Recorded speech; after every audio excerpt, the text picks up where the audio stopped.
Hello and welcome into another episode of Locked On Wolves. Today on the show, what if we concludes with the question, what if the Timberwolves offense actually breaks through? What if offensive genius Chris Finch comes to the party and the Timberwolves end up with a top tier offense? What does that look like if that happens? How do they get there? It's all upcoming. Welcome in. You are Locked On Wolves.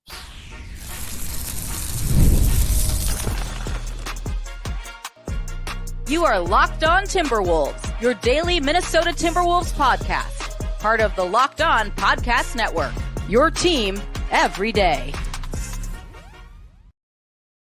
Hello and welcome to the Locked On Wolves podcast, part of the Locked On Podcast Network, your team every day. My name is Ben Beecken. I'm the host of Locked On Wolves. Today's episode is brought to us by FanDuel.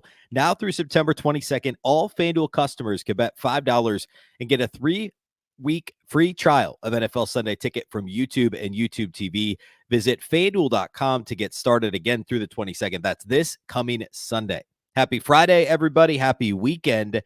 And a lot to get to today. We're going to conclude What If Week by talking about a broader team concept. Like the Timberwolves offense last year was middle of the pack at best.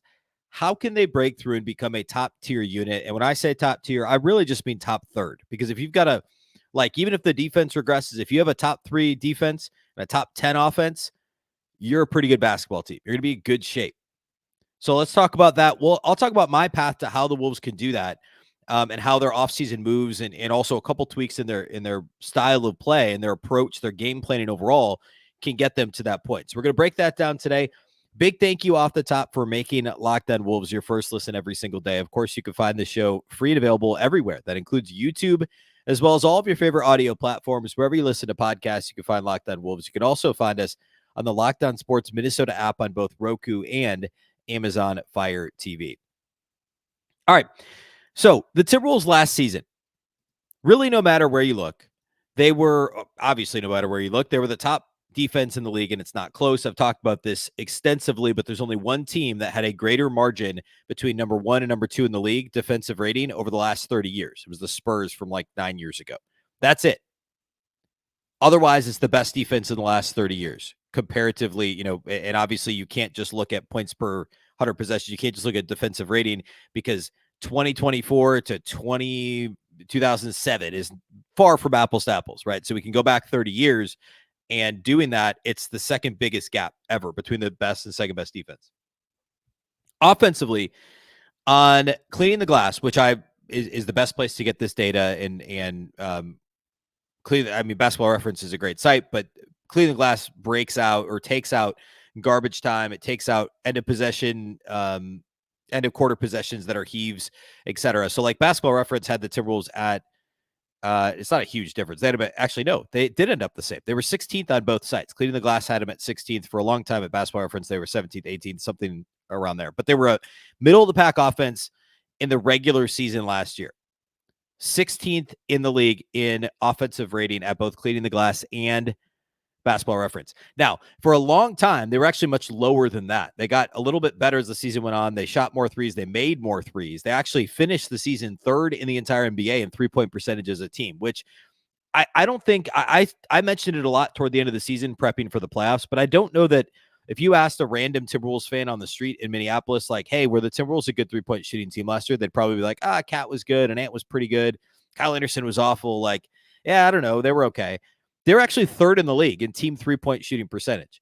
The problem was they didn't shoot enough threes. And I don't want to spend too much time on that specifically today because it's not quite as simple as just shoot more threes. Obviously, coaches want to scheme up those play calls. They want to, well, actually, I do want to talk in a minute. I'm going to spend a lot of time today talking about pace of play and getting more offensive possessions, being opportunistic there. And that's going to lead to more open threes because the two ways you get open threes are really good half-court ball movement and scheming up, pin downs for guys to come off of screens and get open threes, which they should do more of for, say, Cat. But also in transition. That's where you're most likely to find open three-point shots. So we'll get into that in a minute. But speaking broadly, they were 17th in three-point rate, but they were 3rd in three-point percentage. So, again, not quite as simple as they just got to shoot more threes. But they do. They just have to shoot more threes, right? Like that's a big piece of it. They were top 10 in free throw rate. So on Cleaning the Glass, they were 8th in offensive free throw rate. That's good. They were 10th in effective field goal percentage. because they were such a good three-point shooting team, and they were pretty good at the rim. So the effective field goal percentage was 10th. Offensive rebound rate was 21st, and I don't have a major problem with that because the Timberwolves were so bad getting back in transition 2 years ago that last year there was clearly an emphasis put by the coaching staff on the team to get back in transition. And this team, other than Rudy Gobert, I mean, like Cat's offensive rebound rate has plummeted. Nas doesn't get a ton of offensive rebound rates. It's a concerted effort for the Wolves to get back defensively, and I'm okay with that. They're a good enough defensive team in the half court, and we're at times spotty in transition. And part of that's due to the personnel and Rudy and Cat both, having two bigs on the floor at the same time. Naturally, your transition defense isn't going to be as good. But if they do get back and get set and cause an opponent to pull out of a fast break into the secondary break into a half court offensive set, you're going to have much better success defensively overall. So I'm okay with punting offensive rebound rate. They should be able to be a top 10 offensive team without relying too much on offensive rebounding. Oftentimes, offensive rebounding is not a great correlation to team success. And this isn't like a science here, but like looking at the best offensive rebounding teams in the league last year, 3 of the top 5 were not good teams. Like New York was number 1. I mean, they had Hartenstein and fine. Like they were a good offensive rebounding team. I get it. Julius Randle. Utah was 2. Portland was 3. Golden State was 4. And Atlanta was 5. So actually 4 of the top 5 were not good teams. Golden State won 46 games in the regular season, but they did not, they lost in the play-in. So you had 4 of the top 5 offensive rebounding teams were not playoff teams. And then you get into Denver, Orlando, Phoenix, obviously much better teams. Chicago and Houston were 9 and 10, both essentially 500 teams.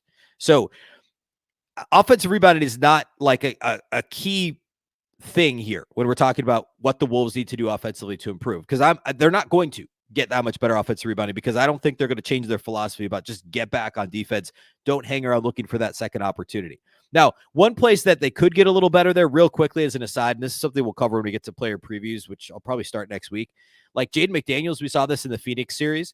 The scouting report was, hey, Jaden's got a corner crash because Phoenix is such a small team. We can get easy buckets this way. We can, with Kevin Durant playing the 4 and a lot of even the 5 in the playoffs, Jaden McDaniels should have an advantage over who he's guarding. If they're not boxing him out in the corner, which they're not, nobody's doing that. He can corner crash and get himself a tip slam or create a possession for somebody else, kick it to the opposite corner, get an open 3. That happened with frequency, and Jaden had a great offensive series against Phoenix. So there are some areas where they can be opportunistic, but by and large, they can punt offensive rebounding and still be a top 10 offense. And now let's get into how that is. The other 4 factor that they really struggle, the other offensive 4 factor that they struggled in, because again, 4 factors: free throw rate, top 10, effective field goal percentage, top 10, offensive rebounding around 20th. They can punt that to an extent. Turnover rate. According to Cleaning the Glass, they were 23rd in turnover rate. Actually also the same on Basketball Reference, 23rd in turnover rate as a team. That was much worse. Again, the offense improved as the season went on, but it's still not where it needs to be. And I want to talk about like how they can pull that up, who they can rely on to pull up that turnover rate. So I want to focus on that next. And then that is also going to lead into a discussion about pace. Those are the 2 things I want to really focus on next is, how do they turn the ball over less? Who were the primary culprits last year, and why I'm actually kind of encouraged that the rate may naturally improve. By that, I mean a lower turnover rate, obviously. And then also, they're not going to play with a high pace because they want to play in the half court defensively, and they have Rudy Gobert as the linchpin of their defense. But can they pick their spots and be opportunistic when Rudy's off the floor? I want to get into both of those things here next.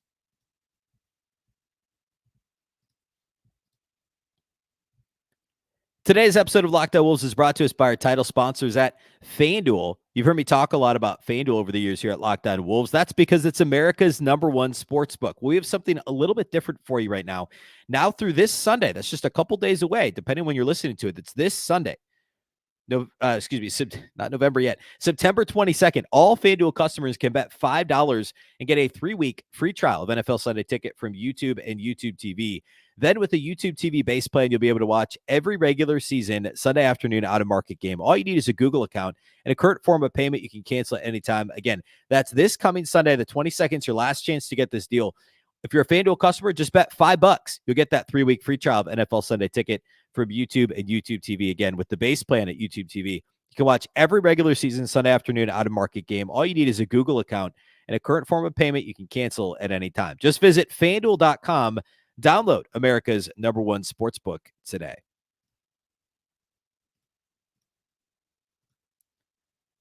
Big thank you once again for making Locked On Wolves your first listen of the day. Now, for your second listen, go enjoy the Locked On NBA podcast. There's no offseason in the NBA, and Locked On NBA provides daily basketball analysis from national and local experts in 30 minutes or less. No one keeps you as informed and entertained as Locked On NBA. Available on YouTube or wherever you get podcasts. Part of the Locked On Podcast Network, your team every day. All right. So we've identified that overall the shooting's good, the three-point shooting's great, the effective field goal percentage is good, the offensive rebounding, they can, kind of schematically they're punting some of that. The free throw rate is good. So let's talk about turnover rate and let's talk about pace of play. Turnover rate, they were 23rd in the league in turnovers. However, if you look at the roster, 2 of their top 3 turnover problem guys that were in the rotation last season are gone. Like, sort the team by turnover rate, not turnovers per game, turnover rate. Like, to go do that at Basketball Reference, individual player turnover rate. Kyle Anderson was by far their biggest culprit when it came to turnovers last year. 15.6% turnover rate, which is astronomical. Now, he essentially was the point guard off the bench for stretches last season. So it's not like he was just like a power forward who turned it over all the time. Like, Cat was next worst at about 14%, but that's still a 1.5 worse than Cat. And the third worst turnover rate was Shake Milton. Obviously, they traded him at the deadline, but he still played 500 minutes for this team last year. So you're taking, and if you look at the turnovers per game, because both bench players primarily, it's 2 turnovers a game that are just walking out the door in Kyle Anderson and Shake Milton. Now, the flip side is Joe Ingles last year had like a career worst turnover rate in Orlando because he essentially ran that bench unit at times for Orlando too, like Kyle Anderson did. And I think he'll fill that role a little bit for the Wolves this year, depending on how Rob Dillingham does in it early on, like actually orchestrating the bench unit offensively. So Joe Ingles may fill back right into where Kyle Anderson was in terms of turnovers, but I also could, I could be convinced that the Joe Ingles thing last year was a bit of a fluke, was a bit of an outlier for him in his like age 37 season, that suddenly he's a turnover machine. Now, Rob Dillingham, rookie point guard, he's 19. I get it. There may be turnover issues there too, but it's worth pointing out that 2 of the top 3 culprits in terms of turnover rate, and ultimately it was 2 turnovers a game, walked out the door this offseason. They're 2 of only, like 4 guys that, if you factor in like Troy Brown / Monte Morris and then Jordan McLaughlin, that are gone. Everybody else is still there. And like Mike Conley doesn't turn it over much for a point guard. He's around 13%. Ant doesn't turn it over. In fact, I talked about this the other day. I've talked about it a lot recently. Ant's assist rate went up and his turnover rate went down, and his usage rate went up. That's why he was so much more effective offensively. He wasn't turning it over, but he was passing it better than he ever has before. So the turnover rate should go down a little bit just by nature of losing some of those slow-mo and shake turnovers, because at times those guys were brutal last year, and there were a lot of head-scratching slow-mo moments that we didn't experience in year 1 of the Kyle Anderson experience, that just were there last year, and that's gone now. Now, the second piece, and this is something that they can more easily, like, you can set out to say, hey, let's turn it over less, and hope that maybe by getting rid of guys that turn it over a lot, you will turn it over less. But when the guys who had the ball in their hands a lot, like Cat's turnover rate, a lot of that was the offensive fouls. Is that going to improve? At this stage, I don't know it will. I don't know that it will. Ant did improve his turnover rate. So I don't want to harp too much on that, because I do think it's going to improve a little naturally. What's weird about it is that the turnover rate was so bad when this team played so low. These are silly half-court turnovers. Throwing the ball out of bounds. We saw that a lot from Slow-Mo and Ant. Slow-Mo, especially in transition. That was a lot of Ant's turnovers, was just bad passes. Dribbling the ball off his foot. We saw Ant do that a little bit too often last year. Unforced errors like that. Cats are offensive fouls. So can you eliminate 1 or 2 of those a game? That would be great. The flip side of this is the fast break stuff. Can they play with pace? I mean, last year, like according to Basketball Reference, they were 29th, I think. Basketball Reference has them 24th in pace. But if you look at cleaning the glass, their overall team pace was 28th. At least the frequency with which they ran in transition, which is a similar a different way of measuring a similar thing. So 24th in pace according to Basketball Reference, but they were lower than that for much of the year. 28th in frequency of running, of overall transition opportunities. Just over 13% of their possessions came in transition according to Cleaning the Glass. So I talked about it this way last year, is that they never ran off of rebounds. They were dead last in frequency of transition off of defensive rebounds. Okay, so they would get a rebound, they would walk it up the floor. Ant loved to do that. Ant loves to play slow in the half court. Off of steals, they were 20th, so a little bit more frequently they're running off of steals. Break it down further, though, based on the personnel. When Rudy Gobert's on the floor, they ran in transition overall, according to Clean the Glass, just 12.8% of the time. That's 11th percentile. With Rudy Gobert off the floor, they ran a little over 14% of the time, which was 33rd percentile. So they still aren't running with Rudy off the floor, but they're running more frequently. Now, they were a little bit less effective, actually, believe it or not, with Rudy off the floor. The transition game was the points per possession were actually lower, or points per 100 possessions, I should say. Points per what's the Clean the Glass? Points per 100 transition plays was lower with Rudy off the floor than it was with him on the floor. A big reason for that, though, is Rudy is such a foul magnet in a good way. Like, he draws fouls.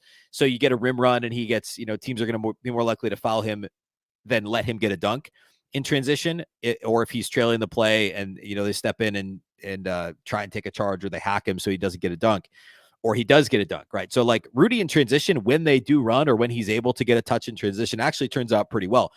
But what I'm here to argue is when Rudy's off the floor, they have to be running more than 14% of the time. When Rudy's off the floor, this thing should look like kind of like the 21-22 Timberwolves, the Jared Vanderbilt, Patrick Beverly, D'Angelo Russell Timberwolves, when they were pushing the pace and getting shots in transition, because the half-court offense was not good enough, and they didn't have a fully not that Ant's fully developed as a player yet, but they didn't have a this mature version of Ant where they could score in the half court no matter what.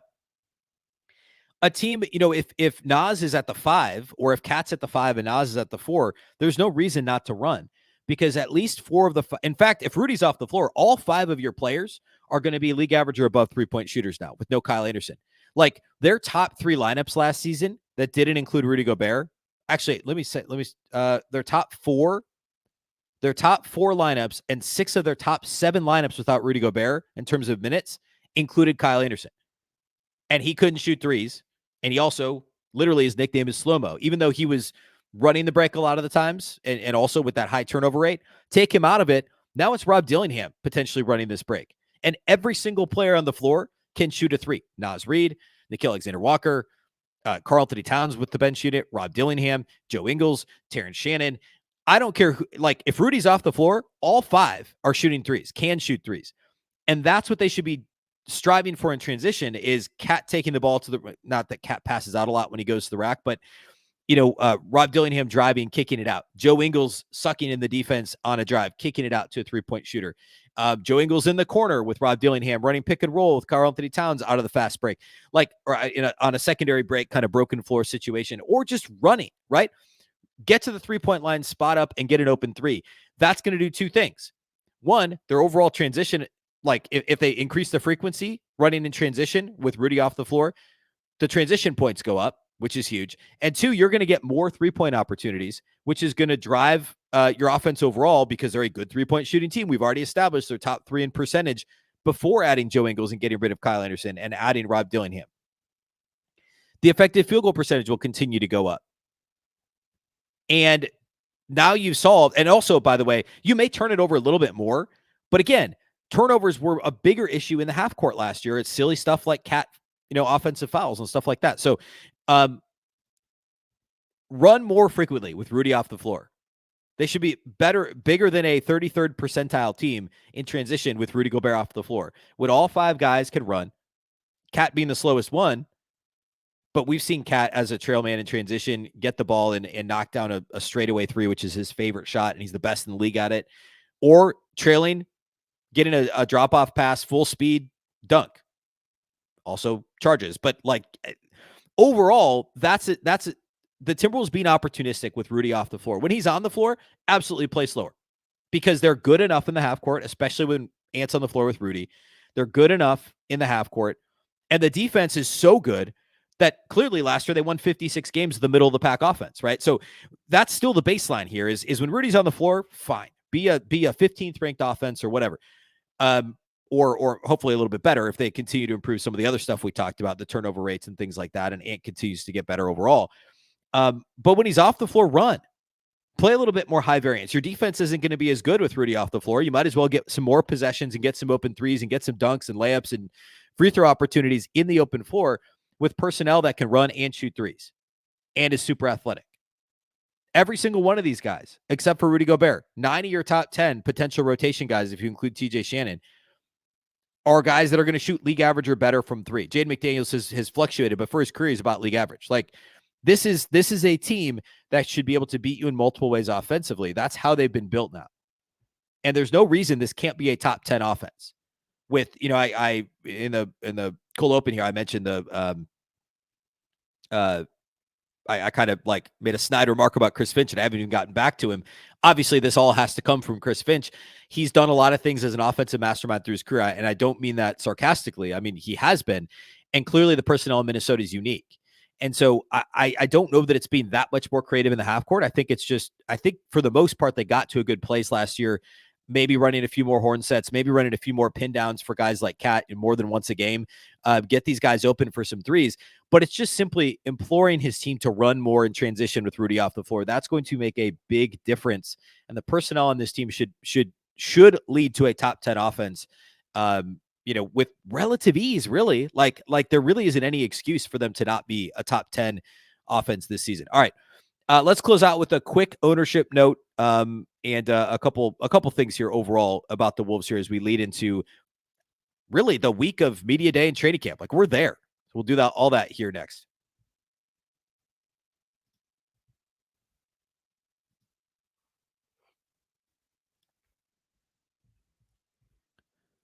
All right.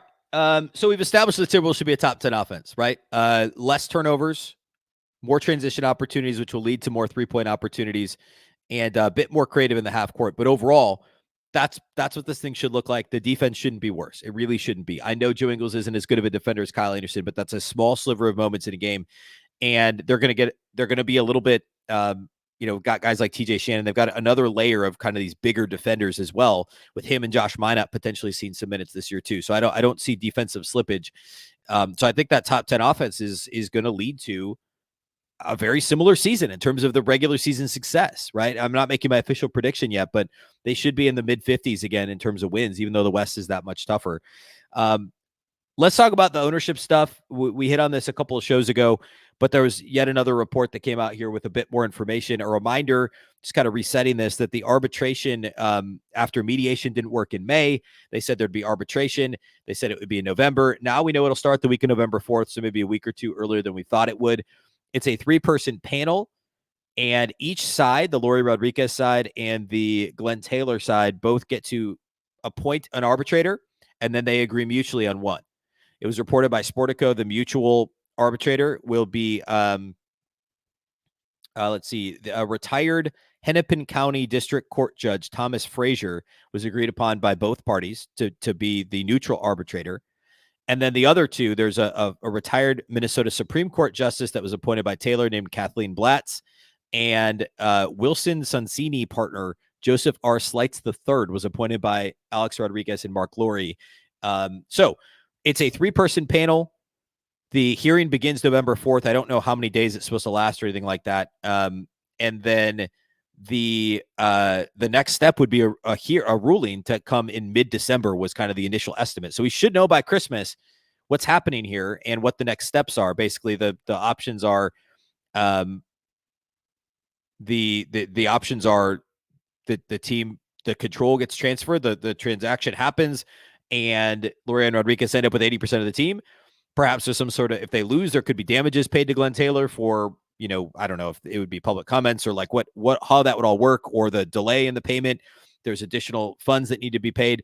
A reminder that Michael Bloomberg, of course, a billionaire, former mayor of New York, former presidential candidate, is now part of that group. So assuming that if they win, there shouldn't be any cash flow issues at this point, because they have now 2 billionaires. Mark Lowry is, I think, barely a billionaire, but you add in Bloomberg, they should have plenty of cash. once that, though, cannot impact this ruling, because this ruling is simply based on what happened last March. Did they miss the payment? Did they not? Did Glenn Taylor pull the rug out? He did, but did he have reason to do so? Lorian Enriquez claimed they were waiting on some NBA approvals, et cetera, that they had the funds. It was ready to go. And then, of course, once this happens, then the NBA Board of Governors has to approve the sale. Of course, Glenn Taylor for a long time led that group, those meetings. So will the Lorian Enriquez group have support? They should, because it's not supposed to be like a popularity situation. It's supposed to be, like based on who these people are as people. Can they own and operate an NBA team? Not, hey, we like Glenn Taylor, who's our buddy. But that could add a layer, although the Bloomberg thing should add more legitimacy, right? Like the NBA isn't going to step in and say, hey, we don't think you guys have the cash, because they now have Bloomberg as part of the pool of owners as part of that group. So depending on how this arbitration stuff goes in November/December, like I talked about this the other day as kind of a what if, right? Like as part of what if week. What happens if Glenn Taylor wins? Does Tim Conley opt out of his contract next summer when he's able to? Do they immediately start trading guys? I mean, Glenn Taylor's technically still majority owner now, so they haven't yet. But does the now the flip side of this is I said that was probably worst case scenario, which it is. But at the same time, remember, Glenn Taylor, like, surely the reason he's pulling the rug here isn't because suddenly he doesn't like those guys. It's because he wants to be the majority owner if this team goes to the finals, wins a championship. Like Glenn Taylor, in fairness, he's been around for 30 years now, rescued the team in the 90s and kept them in Minnesota. Like, he deserves credit for that, as bad at times as he's been as an owner and as bad as this looks. And I've based on all the evidence we have, it certainly looks, without knowing all the ins and outs of it, it certainly looks like Lorian Enriquez have done the right things here, at least in terms of the business side of it. And that Glenn Taylor admitted publicly that he wants to be a part of team success. Well, he'd still be a minority owner, but he wants to be the majority owner if this team wins the championship. And I get it. From a human standpoint, you understand why Glenn Taylor would want that. But if he doesn't have any legal grounds for it, then he agreed to sell the team. He's got to sell the majority ownership stake in the team. So, but that's the deal with Glenn, right? Like it's more that he wants to be a part of the success. So if that's really the case, maybe he would be willing. I mean, he's in his mid-80s. Like, maybe he would be willing to continue to pay luxury tax payments that are astronomical for the size of the market the Wolves are in, and for any team really. I mean, like Golden State is trying to, like, the teams that are in big markets that have had actual success are now cutting back because these penalties are so prohibitive. Because there's also roster building prohibitions as well. It's not simply the cash, the penalties in terms of the finances, but also aggregating salaries and 2-for-1 trades and all that stuff, and that is limited too. So we'll see. But maybe if Glenn Taylor wins, the impact isn't as drastic as one might think. But it does seem to point to, if Glenn Taylor wins, Tim Connelly might be gone, and that would be bad. Even if Glenn Taylor is willing to pay the tax next year, because we already know Sachin Gupta is gone. We talked about that either yesterday or Wednesday. Sachin Gupta is gone. He's going to Chelsea FC in Europe, and he's not part of the Timberwolves. So if Tim Connelly leaves, now what? Is it Lloyd, the former Magic GM that's in the front office now? Probably. Or do they hire somebody else? Like, I don't even want to think about that at this stage. So we'll see how this plays out in November, December, but there's obviously a massive domino effect once that ruling comes down. All right. That's all we got for you today here on the show. Of course, we'll be back Monday. We're daily, 5 days a week, Monday through Friday. Training camp is starting like next week. Media day, I think, is next week. It's got to be next week if training camp starts next week. The Timberwolves, by the way, 2 weeks from today is the first preseason game. Believe it or not. Timberwolves, I think Lakers, 2 weeks from today. October 4th is the first preseason game. Believe it or not, we are almost there. Next week, we'll start player previews. So we'll begin that on Monday throughout next week. A big thank you for making Locked On Wolves your first listen every day. Of course, this show is free and available everywhere. That includes YouTube as well as all of your favorite audio platforms. You can find the show wherever you listen to podcasts. You can also watch on the Locked On Sports Minnesota app on both Roku and Amazon Fire TV. And you can follow on X at Locked On T-Wolves and also at Beecken with 2 B's, 2 E's, CKEN. Of course, the Locked On Wolves podcast is part of the Locked On Podcast Network. For your second listen, go find Locked On NBA, where the local experts keep you updated daily on all the biggest storylines ahead of the season. Find Locked On NBA on YouTube or wherever you listen to podcasts. Once again, I'm Ben Beecken. This is the Locked On Wolves podcast, and we'll catch you next time.